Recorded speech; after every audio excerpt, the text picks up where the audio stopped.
everybody. Welcome to another episode of Altar Call. I am your host, Tane, here with another episode of reality show Ramble. I will be speaking about one documentary, and the rest are going to be actual reality TV shows. I will be talking about The Cult of Nature Boy. That is the documentary.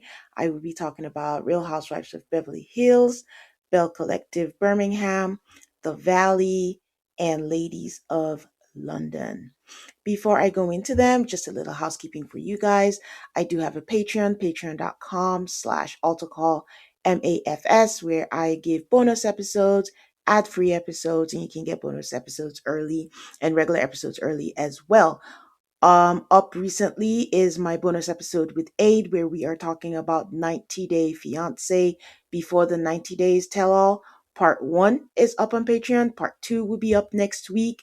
You can join the Patreon if you're not a member. Every now and then I do have free episodes. You can be a free member if you choose not to be part of any of the tiers.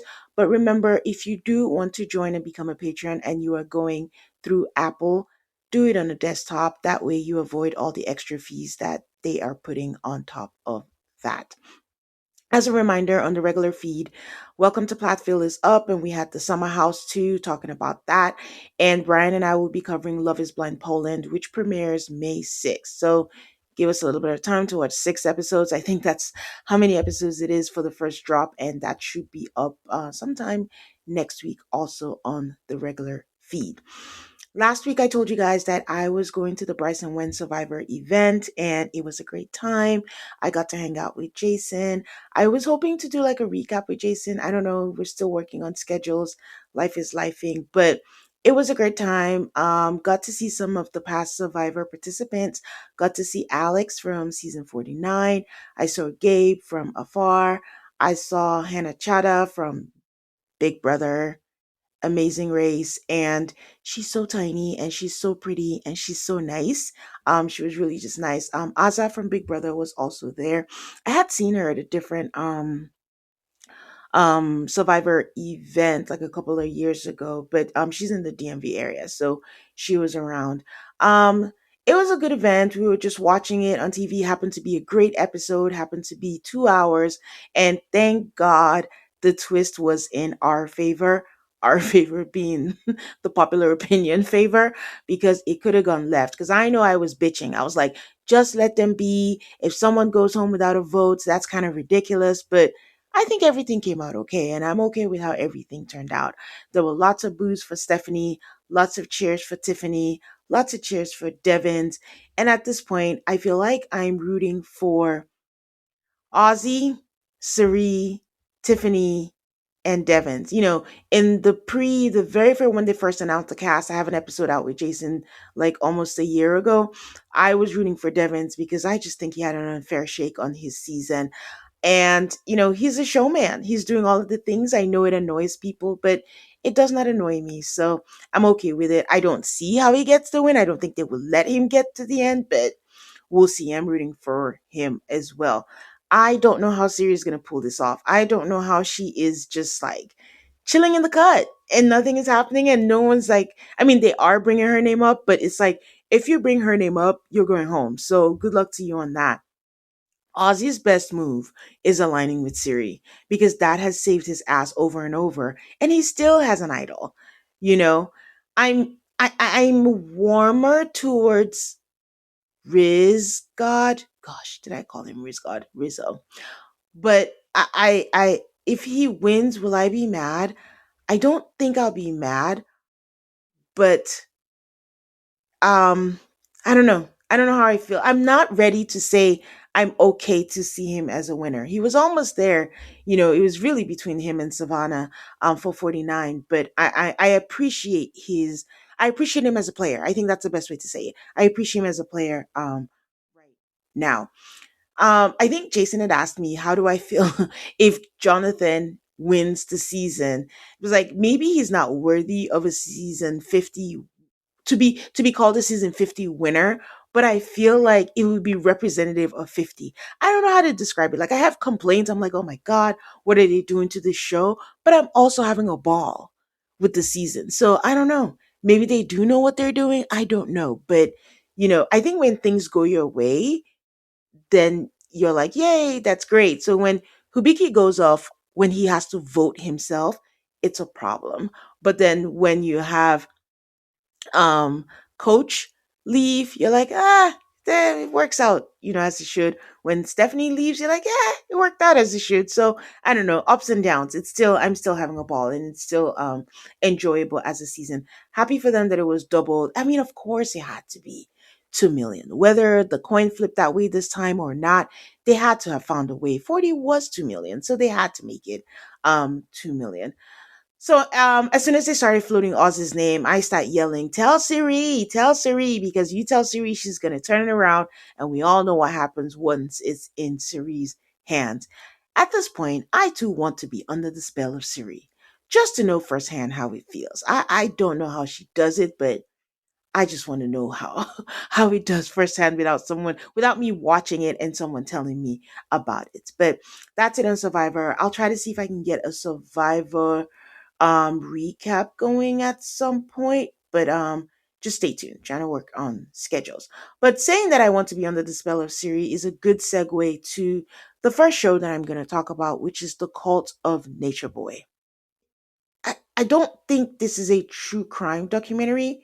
By the way, it's on Hulu, or Hulu on Disney Plus, whatever it's called now, and it's a 4-part Hulu docuseries, and it's about a guy named Elijah Bishop.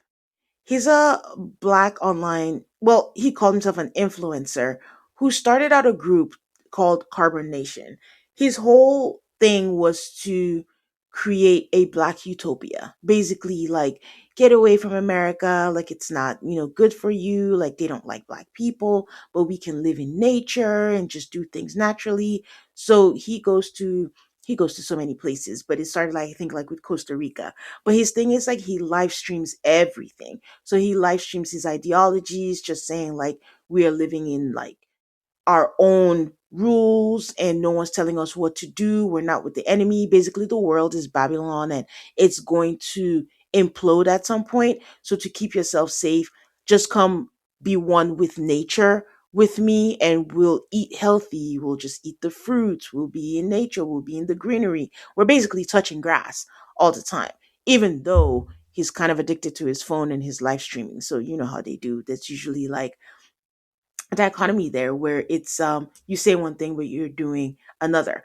But through his streaming and his live streaming, he was able to get some people who believed in that. And it was during the time, I want to say, like 2017, 18, during the height of, like, black men just being killed, or black people just being killed by the police. So there was a lot of, like, dissatisfaction and people just looking for where they fit in. So he got some people and he got his group. Ironically, he started this when, I think, in 2011, he was in a relationship with someone named Maisha Evans, and they had a kid. And he was charged with aggravated battery, basically like domestic violence, but he didn't face any jail time because she wrote a letter to the judge and let him go. And not long after that was when he kind of started his whole thing. Then he had a barbershop and he sold everything and then started this cult, for lack of a better word. So they started out in Costa Rica, where he was just getting people, and when they joined, you just give your debit card, and it was like a pot. Everyone donates to the pot. And the way the documentary is set up, they have four main talking heads. They had True, they had Solar, they had Velvet, and then they had Kendra. So the way that it works is, like, when they come in, he makes you change your name. Like, don't have, like, your slave name, and have the name that is true to you. And then he started out nice, according to everybody. It was nice. It was good. Someone like True, who came from the military. After the military, he didn't know where he belonged. And that's where he came to join the Carbon Nation and the group. So it just became worse and worse. He basically wanted to live by his own rules. We see a video, because again, everything is live streamed, where they are in a bus, and I don't know where they were headed to. And the Costa Rican police kind of stopped them and saying, like, you have to stamp your passports. And he's just like, we don't have to do anything. We're not going to do anything. We're not coming out the bus. And basically, it became quite violent. And then we see one of the first non-black members decide that he was put in danger. He thought he was going to die. It didn't have to escalate. And then he left, and then he denounced it. They show a white lady who came from Canada and her family being so concerned. And I'm mentioning this because they are the only people, or she's the only person whose family was kind of mentioned in that they were worried about her. Just to show, like, the documentary, I feel, was kind of like a little uneven. We didn't see the other members who were black, like maybe their families really, worried about them. We do see Kendra say like she blocked her entire family when they moved back. So they were deported a lot of times and they moved a lot of times. So when they were in Texas, she just blocked her family and went to join them in Texas. They moved to Belize. They went to Hawaii when the pandemic started. They didn't want to follow the pandemic rules, didn't quarantine. And again, live streaming everything that they were doing. So they were arrested and he had to sign a plea bargain and they had to leave. So basically, they were moving all around, but they were living off of people watching them, donating to them. And also, when they joined, they dropped their debit cards. They had to have run out of money at some point. So as things started getting worse, he started matchmaking people. And one of the girls told a story just to show you. I feel like the documentary was horrific. The content was very horrific, much like a lot of these cult documentaries are. And she gave an example of how at the time she was a virgin, she wasn't having sex, but the guy that she was assigned to, he would jerk off every night, and but he would ejaculate all over her. And one day she was covered in ants because of that. Just to show you the extent of the ridiculousness of this documentary and the things that they were doing within the cult. He started becoming violent. He decided that he wanted a queen. One of the women who's in the talking head is Velvet. She did her talking head pregnant, very heavily pregnant, but none of it was addressed. And I'll come back to this, why I'm mentioning this. But she talked about how she moved because she met a guy online who was part of Carbonation Olmec, and they were dating. It was nice for 3 months. And Nature Boy just kind of told her he doesn't love you. He doesn't want to be with you. You should be with me. And then basically made her queen. He started calling himself the Messiah. He's the king. He's God. And she was queen. But as queen came the responsibility of taking his violence. Basically, he was punching her. She said it was physically, sexually, spiritually, verbally, and emotionally abusive. And everybody just used to watch and they just used to think that she deserved it because she wasn't doing what she was supposed to do. She got pregnant, she gave birth, he live streamed her birth, and she would come out in bruises. They would hear screaming, and they just weren't phased because it just became part of what they thought life should be. He would have ideologies like any woman that is against monogamy is against nature and is a demon. You have to put women in their places. You would see him hitting people, men, women, saying that women should be put in their place. It was just really erratic, very disturbing. And I pride myself on being up to date on pop culture. I do not know Nature Boy. I don't think I've heard of him. I don't know if it's maybe I heard of him and I forgot, but I don't think I will forget this. But this is crazy that he was just online live streaming and people just saying this is not okay. And people started calling, the cops to go on there, and they would have welfare checkups, but they would say everything was fine. Eventually, Velvet broke up with her boyfriend and, started dating Nature Boy, like I said. And I do wonder if she regrets that. She didn't really talk about that. I don't know what even happened to Olmec, the guy that she was dating. They did not talk about that. They just moved on. Again, to show how horrific this is, we see Kendra, the person who blocked her family and just went. She was a virgin, like I mentioned at the time, and he decided that she was watching a movie with them, and they lived in tents when they were outdoors, and they would have a house where they could cook. They were watching movies, and he decided that he wanted to take her virginity. And Velvet was not about that, but he was like, "You will," and he made Velvet hold her hand while he took her virginity. So basically, he wanted to have sex with all of the women. He was having sex with all of the women. He was making them call him the Christ, and it was just awful, guys. I don't know how else to say it. Just FYI, if you're planning on watching this, that it's just crazy to watch him be erratic. At some point, he made them fight. In some ways, you could say it was a reality TV, except it didn't have a production crew. It was just streamed live and raw. Like, you bring them to the beach and just say fight, and that's it? That's insane. But the thing also, like I say, is that yes, the talking heads now have left and they're on here now. But it's similar to the documentaries like the R. Kelly's, the Diddy documentaries, where yes, you're out of it now, but at the time you accomplice it, you know? There's a time where they asked T, do you feel any guilt? He doesn't outrightly say, yes, I feel guilty. He just said, at the time, I believed it was right. I do not have those ideologies anymore. But this let me know that I feel like a lot of things were missing in the documentary, because that's what happens with these documentaries these days. I guess to sell an angle, it's missing.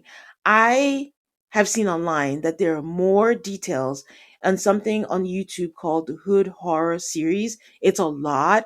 I don't know that I am ready to delve into that, because again, I still think it was a lot in this 4 part on Hulu. But if you want more details and more things that we're missing from here, you can check that out.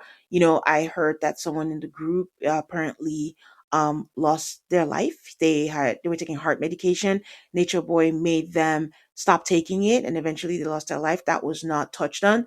Velvet and Solar apparently had a baby together. This is after his arrest, because yes, he's was arrested and charged for life. They had a baby together, and I'm like, how did we get there? What is the thing? Because he still has people who are loyal to him even though he has been arrested. So I want to know a little bit about that, what their thinking is. And I guess this is one of the things that happened. Kendra and True are still legally married, because at some point, Nature Boy had them all go to a chapel, and all the people who were couples became legally married. So I don't know. I want to know. They didn't talk much about the children. I don't know what happened, to the children. They never addressed the pregnancy in her talking head, and now I'm like, is that Solar's child? They never talk about. At some point, you have to know that I believe that his abuse was not just with the women. I believe that his sexual abuse also extended to the men, because Solar, just a random thing that they put in where they were talking about who's most loyal to Nature Boy, who would be willing to, excuse my French, swallow his cum. And they were talking about it. And, Solar's like, sorry to tell you, some of the men said yes. And it was just, a lot of people just wanting to prove their loyalty to someone. How is someone that charismatic? They do talk a little bit about his childhood, but we don't know if it's true, because they're just anecdotes that he told people. So it's a third party retelling. And Nature Boy is not the best narrator. So is what he's saying true, or is it factual, or did he just make it up as part of controlling people? Guys, Nature Boy is so bad that he had a defense attorney. And I say this all the time, like, how do some attorneys defend people with egregious crimes? He even broke the attorney. For him to like fire the attorney and say, like, I don't want him to be my attorney in the middle of the trial. And the attorney was like, I apologize for everything that the people went through. For you to break your attorney, that's how terrible you are. And we didn't even get the half of it on this documentary. So it is tough content, but I do recommend it. It's not like the best produced, knowing that there are things that are missing, but you get the gist of it, that a lot of these cult leaders follow the same pattern. It's a lot of narcissism, is a lot of hard childhoods where it's like, it seems like a trauma response to, I'm never going to let someone have that much control over me. So I'm going to control people, but they control people in the most horrific way. I think they could have done a better job of showing the transition of going from a utopia to this. Was it a long term plan all along? Is mental illness at play? It's not an excuse, but even the people that went through it, how are they recovering? I would like to know. I think some things you don't recover from. Shout out to all the whistleblowers, like, Janae, who was brave enough to tell her story and to get him to get charged. The internet investigator who kept called cops every day on them, and who finally had something for Chantel, the investigator who kept track of, all the live streaming and provided it, to the investigator who took this seriously and made a case out of it until eventually he was caught. So it's very intriguing. Everybody always asks, how do people fall for cults? But a lot of people are missing things in their lives, and they feel the void in the worst way possible. And this was really terrible. So again, it's on Hulu. It's a 4 part documentary. If you want more, there is a hood horror, I think, channel on YouTube where you can fill in the blanks on that. So that's it for Nature Boy, the cult of Nature Boy. Um, Listen, really quickly, I keep forgetting to say that I started on Well Winter Games, but Huda from Love Island is there with her boyfriend Louis, and they're so annoying. It made it so unwatchable. I think I only made it through one episode and I dropped it, so never got to watch that in its entirety. Okay, I'll take a break here and I'll be back with Real Housewives of Beverly Hills. If you've ever felt stuck trying to lose weight, you're not alone. Enter Weight Loss by Hers. It's designed to support you in reaching your goals, and Hers now offers access to an affordable range of FDA approved GLP 1 medications, including the Wegovy pill and the Wegovy pen. Everything is 100% online through Hers.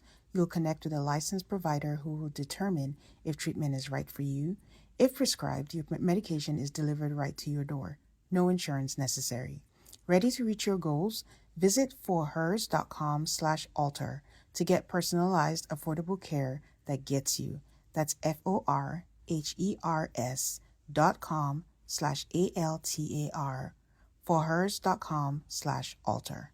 Weight Loss by Hers is not available in all 50 states. Wegovy is a registered trademark of Novo Nordisk AS.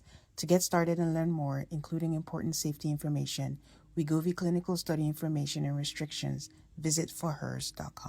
I absolutely love that first firing up of the grill on a warm summer evening.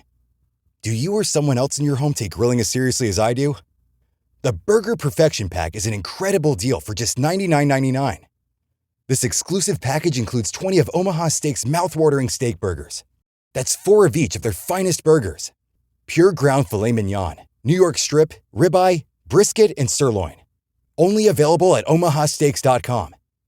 Impress your next dinner party or family cookout with exclusive products not available at grocery stores. All backed by Omaha Steaks' 100% money-back guarantee. Get ready for grilling season with the mouth-watering Omaha Steaks Burger Perfection Pack, plus 8 free Wagyu Smash Burgers for just $99.99. Go to omahasteaks.com and as a bonus, use promo code YUM to get $35 off your order. That's $35 off with promo code YUM. Terms apply. See site for details. Okay. Real Housewives of Beverly Hills. The season is done. We're having a reunion. I think it's a three-part reunion. Dorit has the smoke for everybody, including Andy. Andy clearly is not about that life with Dorit. Everyone keeps wondering, is Dorit going to come back? I don't see why not. I mean, if Dorit is not there, what are they going to have? We have people hiding their lives. So what are we going to do? It is the most interesting thing that and I guess a reminder that social media is not real life, because when you go on social media, all you see is people complaining about Beverly Hills. But guys, it's the highest rated housewife show. And it's the one that if I talk about Beverly Hills, I get so much interaction and engagement from that because people are watching and people are still, I guess, interested in it no matter what it is. I think they have transcended all transgressions. No matter what they do, they still remain the highest rated. I'm still mad at them because, they dethroned Atlanta and I love Atlanta, but I'm still watching, and it's a Kyle versus Dorit show. And I've said it before, I can't believe I'm saying it, but if I had to pick, they're both wrong, but I would say that I'm team Dorit. I think Kyle is really mad that everyone doesn't consider Dorit the villain, and she wants the viewers and the cast to see her the same way that she sees her. And she's just solo focused on that while also still trying to be the good guy, because Kyle is one of those people who wants people to see her as good. Like, she'd rather talk about how I'm such a good person, I'm such a good friend, rather than actually being a good person and being a good friend. Like, don't say you're not friends, then say like, oh, but we're the closest to you, and then get mad. And if you're so concerned, you speak to everyone but her about Dorit. Like, it's like mind games. What are you with Dorit? I'd stop trying to say that you're really close because you're not being supportive. Dorit is a lot of things. Dorit is not without blame, don't get me wrong, but she's going through a hard time. I've said this before. Kyle feels like she's on a different plane. She's not on the same level as this woman. She's amicable with her ex and she owns half of the agency, even though she does not have a prenup. And I feel so bad for Kyle because if Mauricio decides to go ham on her, she's fucked. I just don't know. She has no prenup. She has nothing. She says he had nothing when they were together. And I'm like, yes, but he could argue that he put in all the work and he built it to what it is. Both of them are not getting divorced because Kyle is still waiting for him. I think Dorit was one who asked, "Are you waiting for him?" She is, absolutely. Mauricio is just thinking in the business. Like, Rachel was whispering under her breath the whole time. They live different lives. And it's like someone clocked that and let her speak. She sees him all the time. That man considers himself single. I don't know what Kyle is saying, like, "Oh, I'm still your wife of 30 years," and all that. It means nothing. He's only thinking business wise. Me, that's why he hasn't filed. But whoever decides to file, I don't know. It's gonna be something. She keeps saying when we meet someone, and Bose did make a good point. Why not do it now when it's amicable? Because once it gets nasty, it's going to be really nasty. And good luck to Kyle that way. But it shouldn't be that hard to have empathy for what Dorit is going through. Does Dorit embellish? Yeah. She lies sometimes? Yeah. But at the crux of it all, we know that she's going through a divorce. PK is not the best, and there are kids involved. How hard is it to show empathy? Like, it goes to show that Fox 5, Force 5, whatever it's called, was an alliance, not an actual friendship because they're disintegrating. Don't get me started on Teddy Mellencamp and her words over on her podcast. Like, she's unhinged over there. Um, Cal is also so bothered by the newbies being friends with Dorit, especially Bose. She makes sneaky comments when it comes to Bose, like, "Oh, you were fine," until Bose says something. Like, she doesn't like Bose. It's very obvious. She makes all these comments. She doesn't know how to move around her. She got so, when who was it that said she was the ambassador? And Bose said laughing, and Kyle was like, "Don't say that. I've been very welcoming. I'm welcoming of you. Like, you can't say that I haven't been nice to you." And Bose kind of backtracks a little bit. I wish she said it with her chest, like, "Listen, yes, you have, but we're not going to say you're like the ambassador." But I think like Kyle is just scared to say like they don't get along or they're not together because she feels like she'll be branded as racist because, everyone is unhinged now. It doesn't matter what you say. Everyone's going straight for the jugular. For that, there's no comprehension anymore. We're just going to go straight on emotions and attack. So she's being careful because also, what happened with Garcelle. But I don't know, for Erica to say she's the ambassador was really funny, knowing that she wasn't warm to Garcelle. She wasn't really warm to Bose. She wasn't warm to who was she was in Amanda because she was on her side. Um I'm blanking right now, but it's gonna come to me. But Crystal. She wasn't exactly warm to Crystal, but again, she's the OG and everyone is just, I don't know, the Hiltons, the Richards, there's a little fear there and everybody wants to be on that side. The whole Amanda thing, Amanda is annoying, but now I'm just like, don't bring one person in a different age group to be on an island. The women are committed to misunderstanding her. And again, she's annoying. She's Delulu, but so is Kathy. No one's doing that to Kathy. Kathy is just as annoying, and Kathy's Delulu. Kathy picked up a whole damn phone call during the reunion. Andy didn't even move an inch. Nobody said anything, but I swear if it's Amanda, everyone's going to be like, "How rude. That is not professional. Why wouldn't you do that?" So they just don't want to understand her, and they're gonna keep it that way. But this whole thing of icing people out and being mean girls, Beverly Hills is mean girl central. No ifs, ands, or buts about it. It's just mean girl central because they got on her for like, "Oh, you're flaunting your wealth, you're saying this." Tilly does it all the time. Is it because we like Tilly? She comes in here and says, this, I'm wearing this designer, that designer. To some extent, Rachel does it. Maybe it's not obnoxious, but it's just through the lens of, do we like this person or do we not like this person? And then it's acceptable. As many people have pointed out online, Erica did the same her first season. So what is the problem? Like I said, they're committed to misunderstanding Amanda. They just don't respect her. The same way Kyle is so bothered by Dorit, Bose is very, very annoyed by Amanda. When Bose said, like, the CMO role is meant to be short term. Now, she has brought out a video, right? And she's talked about, the different obstacles that, Black women face in business, in the corporate world. She's not wrong. She's absolutely right. I think that the circumstances are terrible where Black women especially get the brunt in the corporate world. And I forget what it was, but I said this when I was on Raven's podcast. There's a phenomenon where when there's a thing and they want to fix it, they bring a woman CEO to come fix it. And then once they're done with them, they get rid of them. So yes, she is not wrong. But I think that it's not also the case for all CMO roles, and that's including all the others, that it's meant to be short term. I think that she didn't express herself the best at that moment. Maybe she was taken aback by Andy's skepticism at the point when she said, like, that's what the role is meant to be, that a CMO is supposed to come in, get things done, and then you move out. Now, if we're talking a different case of how, Black women are being treated in the corporate world in that role, yes, she's absolutely right. That is usually like short term, and it doesn't always work out like it does for the rest of their other counterparts on there. But again, if I'm wrong, as usual, feel free to correct me, you guys. Um, I think that learning more about Erica on the reunion was more of a redemption for her, or to justify her staying. I don't know. I'm overthinking it. Here's the thing.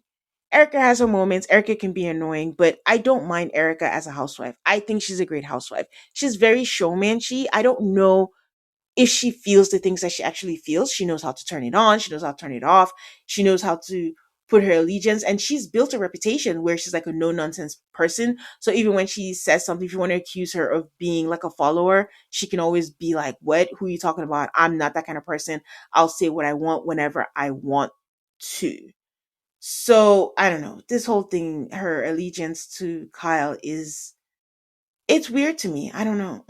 It's just weird, but that's where she has chosen to pledge her allegiance, and that's where it's going to be. But it is annoying to find out more stuff at the reunion than during the season. And I think when Kyle was talking about, people saying that she doesn't share her life, when it was the segment for Morgan, who I hear is having a podcast but wants to be private, but okay. She kept saying there are people here who've dated people who are not sharing. People here who've dated who's. I'm like, name names. Who are you talking about? I was thinking they were talking about Garcelle, but I was like, she's not here anymore because they kept saying that she was dating someone the last time. Which brings me back to the fact that Erica had the nerve to even say that Garcelle was not sharing her life when she had a whole ass relationship that she never talked about. I don't know why Andy didn't bring that up. But again, also, I want them to stop talking about Garcelle. Like, she's getting a lot of airtime for someone who has left, and she has let them be. Like, they should just be where they are. So I'm glad that Kyle eventually just said, for example, Erica dated someone, never talked about it. And I'm like, okay, name names. Like, don't keep being vague and saying other people are doing it, but it doesn't mean it's right.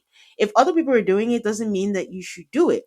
I know she always says, like, I show my life, but we all can't coast on past legacy.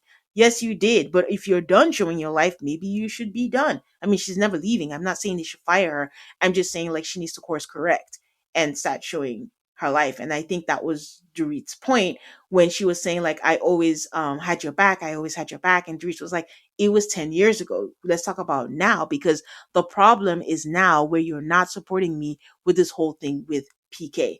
Now, is Dorit delivering her points well? No. She is yelling at everyone and yelling at Andy and saying it was a very terrible metaphor, but I don't know what's going on with Dorit. She's going through a tough time, but she's not handling this well. She needs to play this smart, because if she needs to keep her job, this is not the way to do it, even though I don't think she should be fired because she's being antagonistic towards Andy. But that's the same thing as, Bose had a video and she's like, come here, Andy, come to the front of the class. Did you say this about me? And, you know, is that the same as, coming at Andy? Should someone be fired for that? I don't know. But I just don't see how her job will be in question because, oh, if you say one thing against Andy, off with their head. I don't know. And then it proves the point that maybe Kyle has more clout than they're admitting to if they do fire her, because, like, oh, I don't like her, so she's gone. So then everybody Kyle doesn't like is gone. Is that the case? So I don't know. I will give credit to Kyle that she is very clear on her feelings, especially when they did the montage of, like, her emotions during the house. And she's clear about where she is in her life. It's very clear that she doesn't like being single. She doesn't like being here. And she shares that. But that's what we've seen for the last couple of seasons. We get it. We know where you are emotionally. It is hard for us to go on that journey with you when we actually still don't know the details of how you got here. We still don't know the straw that broke the camel's back and made them split. You're saying that you're mad at how he's behaving, but you are in a whole ass relationship. What are you mad about? I don't understand. And if we don't understand, we cannot connect with you on what it is that you're trying to keep private. So I don't know. it's just a mess over in Beverly Hills. But still they rise, still they rise. So we'll see. The final part is coming up, and then we'll see how the season goes. I wonder if Amanda is going to come back. And Sutton's still not saying that she doesn't know why Garcelle is mad at her, and she thinks it's because she said something about Erica. I'm inclined to go with the people who say that she knows, but she's just purposely acting obtuse. So we'll just leave it at that. She's just lucky she had Amanda and all of this thing going on for her this season. So good for her. She's part of the group. Yay. She can be in on it now. Okay, take a break and I'll be back with Belle Collective. All right, Bell Collective Birmingham. This is a spin-off of the original that was just Bell Collective. I used to watch the original, but somewhere along the line I stopped watching. I got tired of the zaddy of it all. The couple, the that was make up to break up and they kept taking each other back and I just lost track. I think I missed a couple of episodes and I just never went back. So I was determined to catch up on Bell Collective Birmingham. So even though it's Bell Collective Birmingham and is a spinoff of Bell Collective, it is also a pseudo spinoff of the show Love and Marriage Huntsville. I have talked about this show on here. It has Martell, who you may know, who was the fake boyfriend of Sheree from Atlanta for a little bit. But the anchor Stormy is from that show, Love and Marriage Huntsville, which is also produced by Carlos King. Carlos King used to be a producer on The Real Housewives of Atlanta, Real Housewives of New Jersey, and now he produces a bunch of reality shows on OWN, which is where all these shows air. So Stormy is the owner of Canvas Beauty, and she's doing pretty well for herself. She holds the record for the highest, I think, live sales on TikTok for her beauty products. And she left the show because, it just became a lot. Love and Marriage Huntsville became a lot. So a couple of people left. And I'm glad that she left at the right time. I'm glad that she found a show where she is celebrated. She doesn't seem to be on the defense and she gets to be herself. She's in a new phase in her company where she gets to have her first celebrity endorser, who is Lala Anthony. So that's what the focus is all about. It's just this new products that she has, working with her first celebrity and first celebrity endorser, and just the women all around in Birmingham, or the BAM as they call it. So I'm just going to go through the cast and just share my thoughts on them. I've talked about Stormy. She has a husband who's very supportive, Courtney, and she has a son. She lives in like this sprawling like ranch of a place, just acres and acres of land. And I do believe she's still in Huntsville and is commuting. That wasn't clear. I wasn't quite sure. Or maybe she temporarily went to Birmingham, but she does make the commute anyway. Amber is her CFO. Honestly, I don't really have any thoughts on her. She's basically just Stormy's CFO and I think marketing manager, and she just has a one-sided beef with another person on the cast, Kayla, from years ago. So I'm like, is this contrived just to have a story? But she's also in the know with everyone else, and because she's Stormy, she works with Stormy, so she fits in with the cast. But I don't have strong episodes. I've watched the first 3 episodes. I have to put that out there, and it looks like Amber's niece might have more of a storyline based on the previews to come. So we'll see how that goes.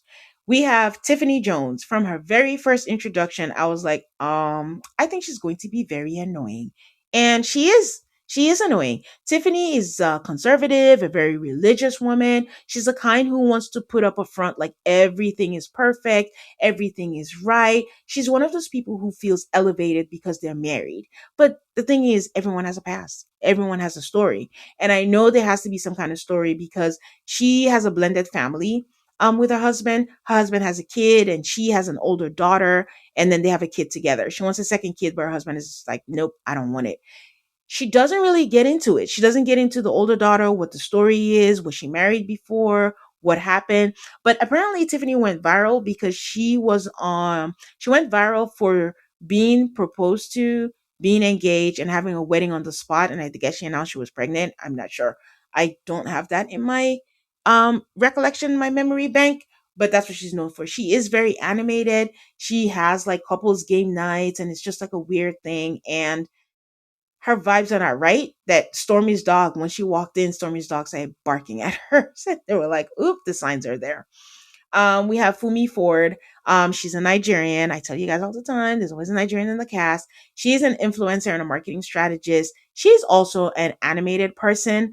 Um, I can see how she can be annoying, but I think the problem is that she just hasn't settled in with the cameras, so it comes across like she's performing on there. Like I saw her cooking with her husband or entertaining the women. It's like she doesn't know how to feel on camera, but I think a few more episodes she'll be more natural on there. But you can tell that she truly respects Stormy. Like there's a certain um there's a respect in her tone when she talks about Stormy and respects everything that she's done. She doesn't get a good vibe from Tiffany. As much as Tiffany wants to say, "What is this based on? What are you talking about?" She's not wrong. Like sometimes you can just tell. And in the confessionals, when they had their meetup, Tiffany was saying, like, "Oh, for me, she talks a lot. She talks a lot about herself." So I like the fact that Fumi addressed it immediately. She just called her to the side and was talking to her and told her like, "Hey, this is how I feel. Am I making this up?" And I don't think Tiffany convinced her that she was wrong. But Fumi just respectfully was like, "Yeah, I'm just gonna leave now and take myself out of this situation." So that's for me. We'll see what happens. She wants a house, like $1 million house with her husband, and husband is like, "We can't afford it." And that's what I mean. I don't know if she's putting on for the camera. Like if you can't afford a house in the millions, why are you trying to get a house in the millions in front of the camera? And we have Kayla. Kayla's an interesting one. I can't get a read on her. She has a talent agency. She got her daughter to be on Black Panther and she started doing it for other people.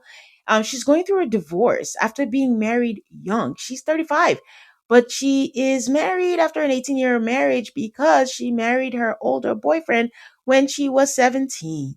And now she has, I was think, 4 children and she's trying to navigate life as a single mom, but she is dating another older man, even though she just announced her divorce to the point where they had a meetup and Fumi was like, "Oh, you're married, you can come." And she's like, no, I'm going through a divorce.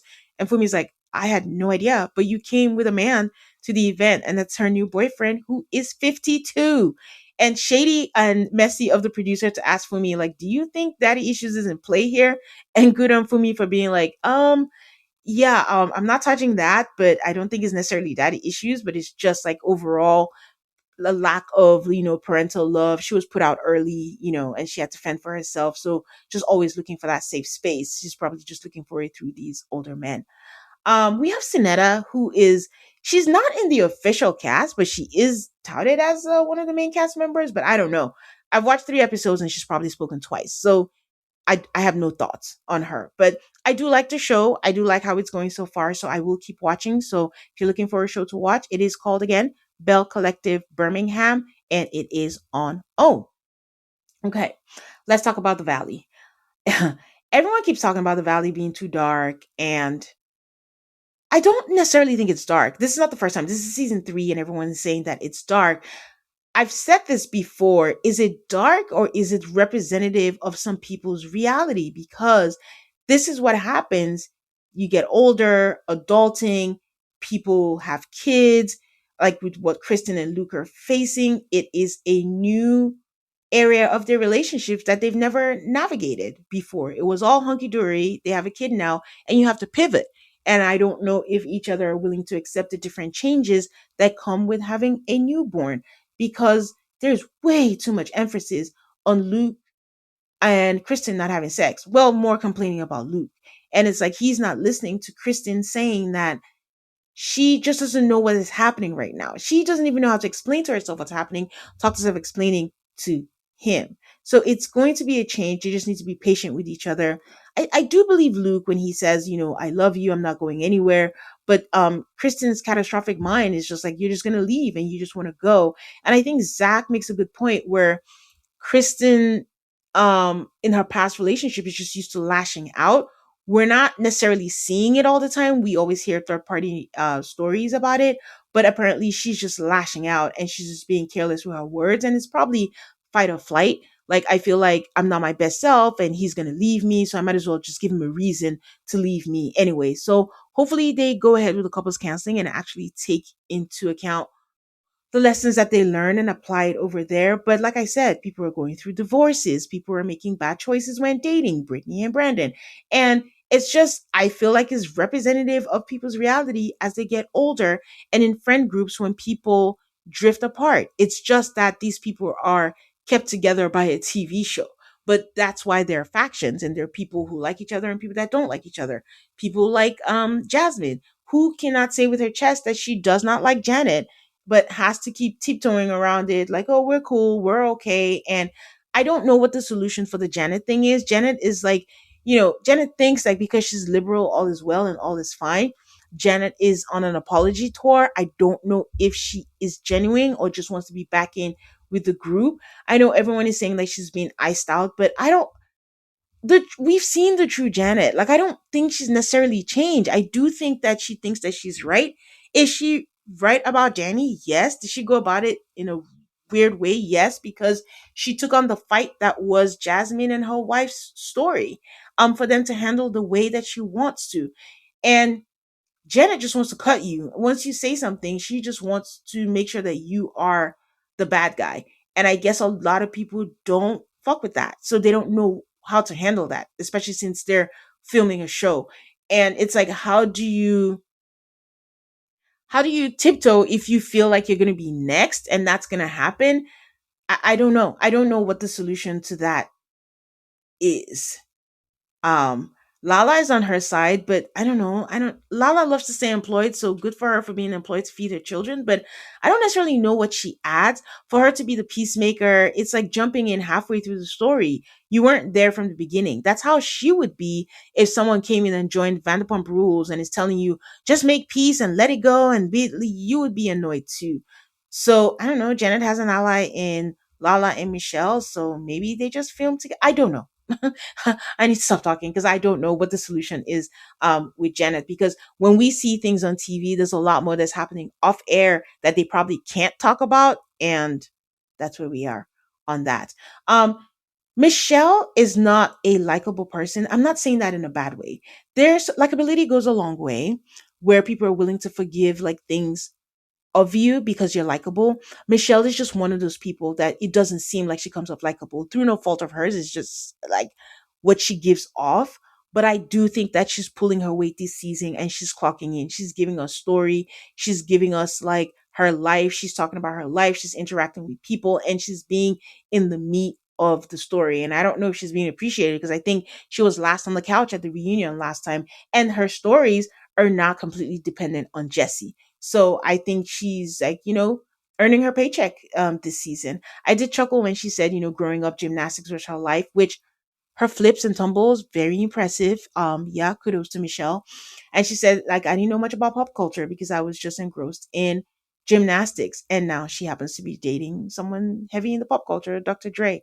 Well, allegedly dating. That's the rumor mill that was going on with that. Um, I didn't realize that Lindsay, Jesse's girlfriend, was like full time. Like she has her own confessional. And that's another one that is so fascinating because she reads Barbie and you expect her to be all ditzy and everything, but she's a straight shooter. And it was all great when, she told Jesse, stop making Isabella perform. Like she's not like a clown in a circus, like a show monkey or something. So that was pretty cool. And she stands her ground and she has her bunker. A little side eye for that, like what's going on there. But he just seems very fascinated by her, and he just I think he likes the fact that she busts his balls in that way. So that's interesting to see. Brandon and Brittany, he's just here for camera time. I know he's trying to help, he's trying to be part of the friend group and all that, but I think this is a good case of know thy place. Like don't chime in, like just stay in the background and stop trying so hard to get camera time. But it doesn't look like they're together now at this point, so yay for Brittany. But she really needs to work on her picker. So who am I missing? Danny and Naya. I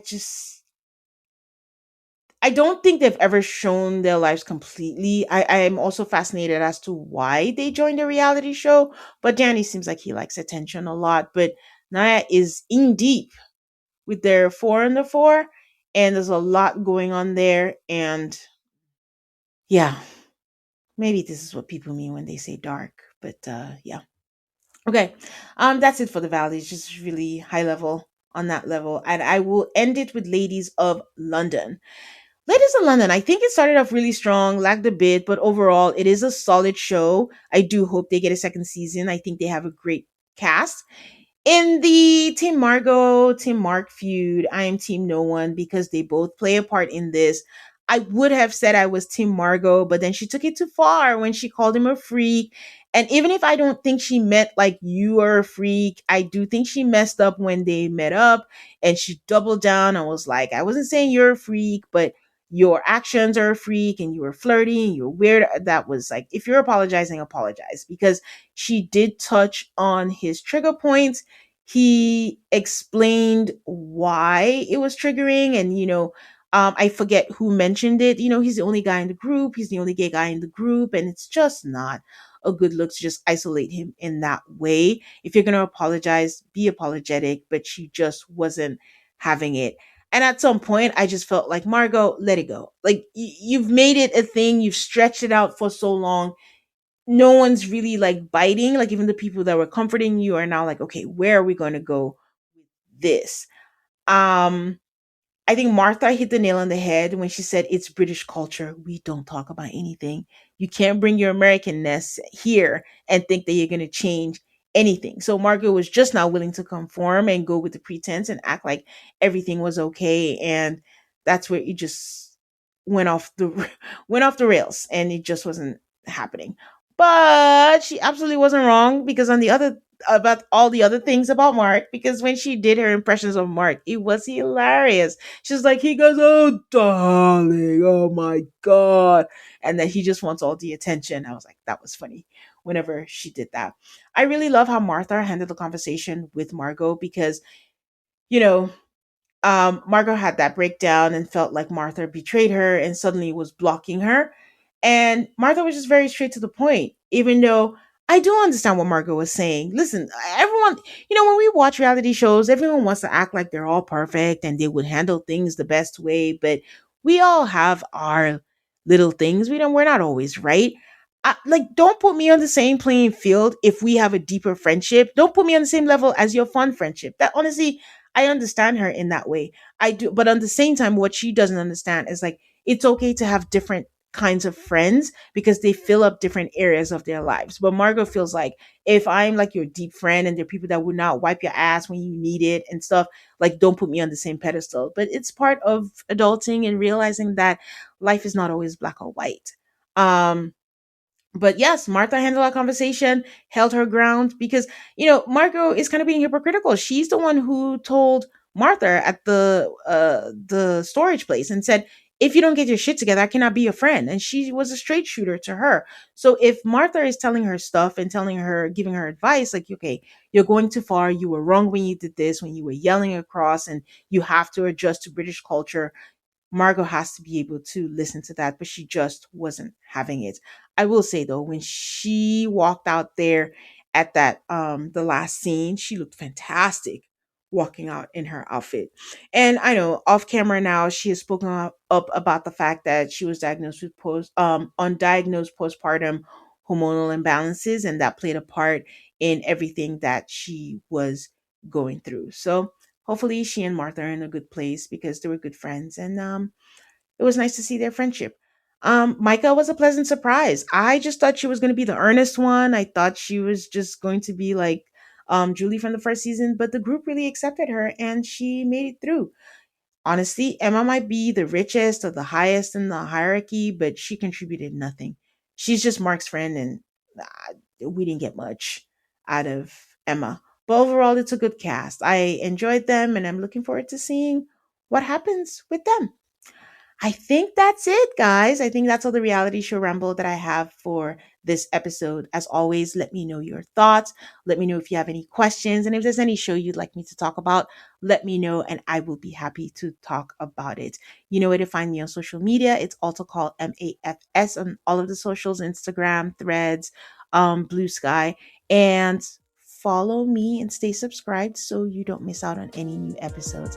Until next time, guys. Bye.